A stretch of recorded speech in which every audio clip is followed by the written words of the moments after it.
বিশ্ববিদ্যালয় আছে, যাদবপুর ইউনিভার্সিটি, সেখানে সূর্য সেন মঞ্চ আছে। সূর্য সেন মঞ্চে যাবেন, সেখানে বিপ্লবীদের নামগুলো দেখবেন, তাদের বয়স কত। সেখানে যে নামগুলো আছে আন্দামান সেলুলার জেলে, সেখানে যারা বলেন উভয় সম্প্রদায়ের সম্মিলিত শক্তি নিয়ে আমাদের দেশ স্বাধীন হয়েছিল, কত বড় মিথ্যা, কত বড় ভণ্ডামি।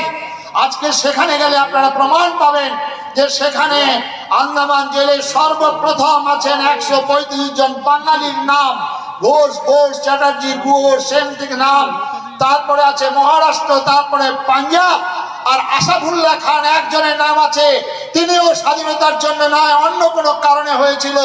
তাই বন্ধুগণ, যারা বলেন তাহলে দেশটা তো ভাগ হয়েছিল আমাদের 48% আর 52%, তাহলে স্বাধীনতার আন্দোলনে, দেশ ও মাতৃকার মুক্তির আন্দোলনে, তাহলে তাদের সংখ্যাটা তো অন্তত 100 জন হওয়ার কথা ছিল, কিন্তু 100 জন হয়নি।